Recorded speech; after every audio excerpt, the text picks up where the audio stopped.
ನಮಸ್ತೆ ವೀಕ್ಷಕರೇ, PR ಅಕಾಡೆಮಿಗೆ ಸ್ವಾಗತ. ಅಂಚೆ ಕಚೇರಿ ಅಂದ್ರೆ ಇಂಡಿಯನ್ ಪೋಸ್ಟ್ ಆಫೀಸ್ನಲ್ಲಿ ಹುದ್ದೆಗಳು ಖಾಲಿ ಇದೆ. ಯಾವ ಹುದ್ದೆ, ಇದರ ಬಗ್ಗೆ ಸಂಪೂರ್ಣ ಮಾಹಿತಿಯನ್ನು ನಿಮಗೆ ತಿಳಿಸ್ಕೊಡ್ತೀವಿ. ವಿಡಿಯೋನ ಸಂಪೂರ್ಣವಾಗಿ ನೋಡಿ. ನಮ್ಮ ಚಾನೆಲ್ ಇನ್ನೂ ಸಬ್ಸ್ಕ್ರೈಬ್ ಆಗಿಲ್ಲ ಅಂದ್ರೆ ಇವಾಗಲೇ ಸಬ್ಸ್ಕ್ರೈಬ್ ಆಗಿ. ಇವಾಗ ವಿಡಿಯೋನ ಶುರು ಮಾಡೋಣ. ಇಂಡಿಯನ್ ಪೋಸ್ಟ್ ಆಫೀಸ್ ಅಂದ್ರೆ ಭಾರತೀಯ ಅಂಚೆ ಕಚೇರಿಯವರು ಹುದ್ದೆಗಳಿಗೆ ಅರ್ಜಿಯನ್ನ ಕರೆದಿದ್ದಾರೆ. ಅಸಿಸ್ಟೆಂಟ್ ಮ್ಯಾನೇಜರ್ ಮತ್ತೆ ಟೆಕ್ನಿಕಲ್ ಸೂಪರ್ವೈಸರ್ ಹುದ್ದೆ ಇದಾಗಿರುತ್ತೆ. ಟೋಟಲ್ 20 ಹುದ್ದೆ ಖಾಲಿ ಇದೆ. ಉದ್ಯೋಗ ಸ್ಥಳ ಕರ್ನಾಟಕದಲ್ಲಿ ಎಲ್ಲೆಲ್ಲಿ ಖಾಲಿ ಇದೆ ಅಂದ್ರೆ ಮೈಸೂರು, ಬೆಂಗಳೂರಿನಲ್ಲಿ 2 ಪ್ರದೇಶಗಳಲ್ಲಿ ಕರ್ನಾಟಕದಲ್ಲಿ ಖಾಲಿ ಇದೆ. ಮತ್ತೆ ತೆಲಂಗಾಣ, ಮಹಾರಾಷ್ಟ್ರ, ಬಿಹಾರ್, ಕೇರಳ, ಆಂಧ್ರ ಪ್ರದೇಶ್, ತಮಿಳುನಾಡು ಇಷ್ಟು ಪ್ಲೇಸ್ಗಳಲ್ಲಿ ಖಾಲಿ ಇರುತ್ತೆ. ಸ್ಯಾಲ್ರಿನ ನೋಡೋದಾದ್ರೆ 9,300 ರೂಪಾಯಿಂದ ಹಿಡಿದು 34,800 ರೂಪಾಯಿ ತನಕ ಸ್ಯಾಲ್ರಿ ಇರುವಂತಹ ಜಾಬ್ಗಳು ಇದಾಗಿರುತ್ತೆ. ಯಾವ್ಯಾವ ಹುದ್ದೆ ಎಷ್ಟೆಷ್ಟಿದೆ ಅಂತ ಖಾಲಿ ಇದೆ ಅಂತ ನೋಡೋದಾದ್ರೆ ಅಸಿಸ್ಟೆಂಟ್ ಮ್ಯಾನೇಜರ್ ಹುದ್ದೆ 18 ಖಾಲಿ ಇದೆ. ಟೆಕ್ನಿಕಲ್ ಸೂಪರ್ವೈಸರ್ ಹುದ್ದೆ 5 ಖಾಲಿ ಇದೆ. ಟೋಟಲ್ 20 ಹುದ್ದೆಗಳು ಖಾಲಿ ಇದೆ. ನೆಕ್ಸ್ಟ್ ಇದರ ಅರ್ಜಿ ಶುಲ್ಕ ಏನಿದೆ ಅಂತ ತಿಳ್ಕೊಳ್ಳೋದಾದ್ರೆ ಯಾವುದೇ ರೀತಿಯ ಅರ್ಜಿ ಶುಲ್ಕ ಇರೋದಿಲ್ಲ. ಎಲ್ಲರೂ ಕೂಡ ಉಚಿತವಾಗಿ ಅರ್ಜಿಯನ್ನ ಹಾಕಬಹುದು, ಈ ಜಾಬ್ನ ನಿಮ್ದಾಗಿಸ್ಕೊಳ್ಬಹುದು.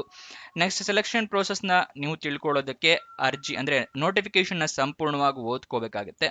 ಆ ನೋಟಿಫಿಕೇಶನ್ ಎಲ್ಲಿಂದ ಡೌನ್ಲೋಡ್ ಮಾಡ್ಕೋಬೇಕು, ಹೇಗೆ ಡೌನ್ಲೋಡ್ ಮಾಡ್ಕೋಬೇಕು ಅಂತ ಇದೇ ವಿಡಿಯೋದಲ್ಲಿ ನಿಮಗೆ ತಿಳಿಸ್ತೀವಿ. ನೆಕ್ಸ್ಟ್ ಇದರ ಅಪ್ಲಿಕೇಶನ್ ಹೇಗೆ ಹಾಕಬೇಕು ಅಂತ ಹೇಳಿದ್ರೆ ಅಪ್ಲಿಕೇಶನ್ ಪ್ರೋಸೆಸ್ ಆನ್ಲೈನ್ ಮುಖಾಂತರ ನೀವು ಅರ್ಜಿಯನ್ನ ಹಾಕೋಬೇಕಾಗುತ್ತೆ. ಆನ್ಲೈನ್ ಮುಖಾಂತರ ಅರ್ಜಿ ಹಾಕೊಳ್ಳೋಕ್ಕೂ ಮುಂಚೆ ತಿಳಿಸಿದ ಹಾಗೆ ನೋಟಿಫಿಕೇಶನ್ ಸಂಪೂರ್ಣವಾಗಿ ಓದ್ಕೊಳ್ಳಿ. ಏನೇನು ಎಲಿಜಿಬಿಲಿಟಿ ಕ್ರೈಟೀರಿಯಾ ಇದೆ ಅಂತ ತಿಳ್ಕೊಂಡ ನಂತರ ಅರ್ಜಿಯನ್ನ ಹಾಕೊಳ್ಳಿ. ಇಲ್ಲಾಂದ್ರೆ ಅಪ್ಲಿಕೇಶನ್ ರಿಜೆಕ್ಟ್ ಆಗೋ ಚಾನ್ಸಸ್ ಜಾಸ್ತಿ ಇರುತ್ತೆ. ನೆಕ್ಸ್ಟ್ ಆನ್ಲೈನ್ ಅಪ್ಲಿಕೇಶನ್ ಅಲ್ಲಿ ನಿಮ್ಮ ಇಮೇಲ್ ID, ಮೊಬೈಲ್ ನಂಬರ್ನ ಹೇಗೆ ಅಂದ್ರೆ ಕರೆಕ್ಟ್ ಆಗಿ ಮೆನ್ಷನ್ ಮಾಡೋದು ಮರಿಬೇಡಿ. ಏನಕ್ಕೆ ಅಂದ್ರೆ ನಿಮಗೆ ಹೇಗೆ ತಿಳಿಸ್ಕೊಡ್ತಾರೆ ಅವರು ಅಂದ್ರೆ ನಿಮ್ಗೇನಾದ್ರೂ ಜಾಬ್ ಸಿಕ್ಕರೆ ಅಥವಾ ಇಂಟರ್ವ್ಯೂ ಕರೆಯೋದಾದ್ರೆ ಇಮೇಲ್ ಅಥವಾ SMS ಮುಖಾಂತರ ತಿಳಿಸ್ಕೊಡ್ತಾರೆ. ಅದಕ್ಕೋಸ್ಕರ ಅದನ್ನ ಕರೆಕ್ಟ್ ಆಗಿ ಮೆನ್ಷನ್ ಮಾಡಿ. ನೆಕ್ಸ್ಟ್ ಯಾವ್ಯಾವ ಡಾಕ್ಯುಮೆಂಟ್ಸ್ ಇಟ್ಕೋಬೇಕು ಅಂತ ಹೇಳಿದ್ರೆ ಮೊದಲನೇದಾಗಿ ID ಪ್ರೂಫ್ ಬೇಕಾಗುತ್ತೆ. ಆಧಾರ್ ಕಾರ್ಡ್, ವೋಟರ್ ID ಅಥವಾ ಪಾನ್ ಕಾರ್ಡ್.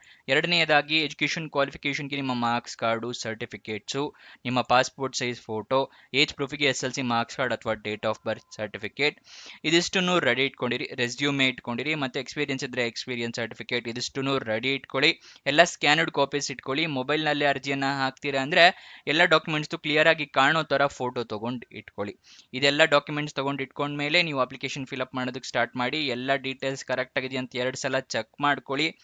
ಅಪ್ಲಿಕೇಶನ್ ಫಿಲ್ಅಪ್ ಮಾಡಿದ ನಂತರ ಆಮೇಲೆ ಅಪ್ಲಿಕೇಶನ್ನ ಸಬ್ಮಿಟ್ ಮಾಡಿ. ಅಪ್ಲಿಕೇಶನ್ ಸಬ್ಮಿಟ್ ಮಾಡಿದ ನಂತರ ನಿಮಗೆ ಏನಾದರೂ ಅಪ್ಲಿಕೇಶನ್ ನಂಬರ್ ಬಂದರೆ ಅದನ್ನು ಬರೆದಿಟ್ಕೊಳ್ಳಿ, ನಿಮ್ಮ ಫ್ಯೂಚರ್ ರೆಫರೆನ್ಸ್ಗೆ ಬೇಕಾಗುತ್ತೆ. ನೆಕ್ಸ್ಟ್ ಅಪ್ಲಿಕೇಶನ್ ಓಪನ್ ಆಗಿದ್ದ ದಿನಾಂಕ 4 ಏಪ್ರಿಲ್ 2026. ಕೊನೆಯ ದಿನಾಂಕ ಇರೋದು 23 ಮೇ 2026. ಅಷ್ಟರ ಒಳಗಡೆ ಅರ್ಜಿ ಹಾಕೋ ಥರ ವ್ಯವಸ್ಥೆ ಮಾಡ್ಕೊಳ್ಳಿ. ಅಫಿಷಿಯಲ್ ನೋಟಿಫಿಕೇಶನ್ ಅಂತ ಹೇಳಿದ್ನಲ್ಲ, ಅದನ್ನು ಹೇಗೆ ಡೌನ್ಲೋಡ್ ಮಾಡೋದು ಅಂತ ಹೇಳಿ ಇವಾಗ ತಿಳಿಸ್ಕೊಡ್ತಾ ಇದ್ದೀನಿ. ನಿಮಗೆ ಡಿಸ್ಕ್ರಿಪ್ಷನ್ ಮತ್ತು ಕಮೆಂಟ್ ಬಾಕ್ಸ್ನಲ್ಲಿ 2ನೇ ಲಿಂಕನ್ನು ಕ್ಲಿಕ್ ಮಾಡಿದ್ರೆ ನಿಮಗೆ Indian post office job details, ಈ ಜಾಬ್ ಡೀಟೇಲ್ಸ್ ಓಪನ್ ಆಗುತ್ತೆ. ಅಲ್ಲಿ ಸ್ಕ್ರೋಲ್ ಡೌನ್ ಮಾಡಿ ಫುಲ್ ಕೆಳಗಡೆ ಬನ್ನಿ. ನಿಮಗೆ ಅಫಿಷಿಯಲ್ ನೋಟಿಫಿಕೇಶನ್ ಅಂತ ತೋರಿಸುತ್ತೆ. ಅದರ ಪಕ್ಕದಲ್ಲೇ ಕ್ಲಿಕ್ ಹಿಯರ್ ಅನ್ನೋದನ್ನ ಕ್ಲಿಕ್ ಮಾಡಿದ್ರೆ ನಿಮಗೆ ನೋಟಿಫಿಕೇಶನ್ ಓಪನ್ ಆಗುತ್ತೆ.